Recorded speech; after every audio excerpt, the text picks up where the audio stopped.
There's so much weakness in men these days, and it's in me. I'm not coming from this place of strength saying that all men are weak.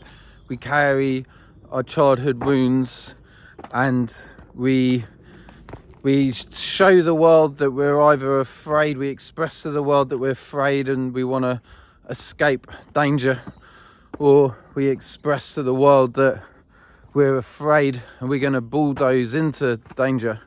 But they're both expressions of the fight or flight response coming from the sympathetic nervous system. So how do we regain our authentic power? We've got to find safety within, for a start. If we don't feel safe on this planet, then our expression isn't going to be of safety, it's going to be of fear. I don't know what percentage of men in the West have the fight or flight response as their main kind of expression and main way of reacting to the world. It's high. I still have it. If you're on YouTube, you're consuming a lot of content, you probably still have it, right? The consumption of content over and over and over is an expression of a lack of something.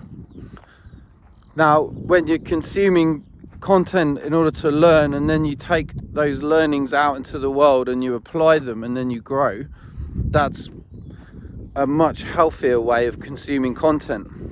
But if you're anything like I've been for many years, you don't, the consumption of content is, I mean, it never really gets applied. It's just a hope that there's a video or a post or a workshop or something that will be able to save me from my suffering and pain. But it never happened, because it's not found in information. It's really not. It's found in going inward. It's found in communicating to the parts of us that don't feel safe and providing safety for it. So we're essentially becoming like a healthy, loving father to the parts of us that are afraid, that are scared, that didn't get their needs met when we were younger, and therefore need to receive their needs, which is acceptance and love. That's all we wanted as kids. It's really all we want as adults as well. We want to feel accepted by the world. If we don't feel accepted by the world, it's going to make stepping out into the world very challenging. And as men, come on, like, we want to be stepping out to the world. We want to like carve out our future. We want to leave our mark. It's been challenging for me. I've carried an awful lot of stories around not fitting in, not being included, and that gets expressed out into the world. So when I was recording YouTube videos and wasn't getting the views that I wanted, it was triggering that wound, because I felt like people were just dismissing me and they weren't interested in what I had to say. And then I started running workshops, so I was putting myself out there in that way. And that was a big step for me, guys. You know, having a lot of social anxiety and fearing what people think, and to like putting an advert out and inviting people to come and listen to me talk and help them with their emotional stuff, their emotional wounds. And there's no I couldn't script what was going to happen in the workshop. I had to let go of that control mechanism and just trust that what came out of me was what was needed. That was such a challenge. And putting adverts out and having people not show up, I was so afraid that people wouldn't turn up to the workshops. The embarrassment and shame and even humiliation of that stopped me from running them for so long. So I had to face that wound. I had to run workshops and have very little people show up, realise that it wasn't that bad at all, to help with that, but then also dealing with these parts that felt ignored by the world when I put adverts out and I wasn't getting people coming. I'm slowly getting more people coming to my workshops now, And I believe it's because I've healing those wounds more now. I'm not so needy. I don't express neediness in my communication, in how I put myself out there, in my advertising and everything else. It's done from a stronger place, and that's just gonna allow me to be more magnetic and invite people in. It's the same in business. If I'm talking to a potential coaching client and I need their money in order for my own survival, they're going to feel it. If you imagine walking down a high street and you've got those charity clipboard people, that we have them a lot in the UK, and you know, you kind of got to avoid their gaze, because once you've locked eyes with them, they're going to come up to you and you're going to have to say no. And saying no to charity can be a bit hard, but they're on commission, so it's not like they're there volunteering, you know, they're there to get paid, and it can get a bit uncomfortable. And you can imagine someone who's got a whole bunch of sales that day, and they're totally free of outcome. They don't need you to sign up. You imagine what their energy would be like. But hey, how you doing? I've got this, I'm collecting for charity, and you know, it wouldn't feel so uncomfortable. But you can imagine if someone hadn't got a sale all day and they hadn't made much commission and they needed money, and then you walk along and then they call you over.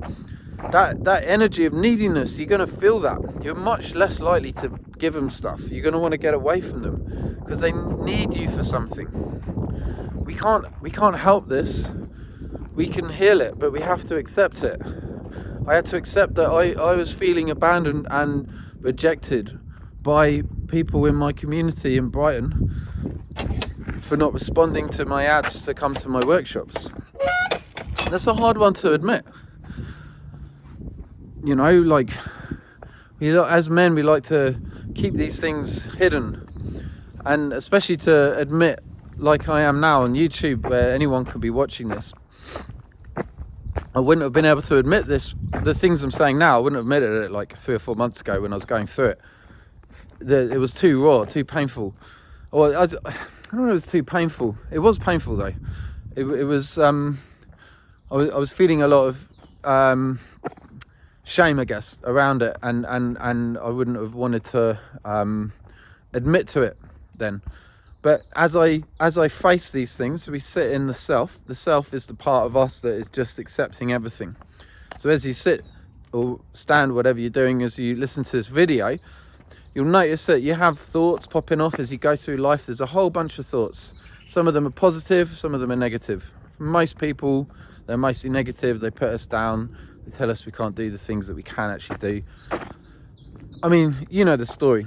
Now, when we're living out these parts of these thoughts and stories in our head, when we're like attached to them, we're not aware of them. So we become them, we are them, and then we think that that's just who we are. But this work is about coming back to the self and seeing all the parts playing out and loving on them, accepting them. And that allows us to be more loving and accepting towards other people. Because if you're judging other people, then you're judging yourself. Any judgment you have towards other people is a story you have with your own parts. So for me, I harshly judged and was critical towards men who had a lot of anger. And I didn't realise that I had a lot of anger too. I thought I was just really nice and free of anger, but that wasn't true. I was just afraid of my anger. And I pushed it away, and so my reaction to other people's anger was similar, right? So if you have judgment towards people who are nice, or the nice guys, you almost certainly have the nice guy in you, and you push them down a lot in order to not have to face the fact that you have these tendencies within you, and then you judge others who have them. So this is how it works. We want to get to the self. The self is like grounded, okay with everything. There's no judgment. The self can't judge. As soon as we judge, we've come out of the self. So I've been able to face these parts, and now there's like a healthy expression of them. Now I don't need to hide them from the world. I don't feel shame. If I have shame about something, I'm less likely to talk about it, obviously.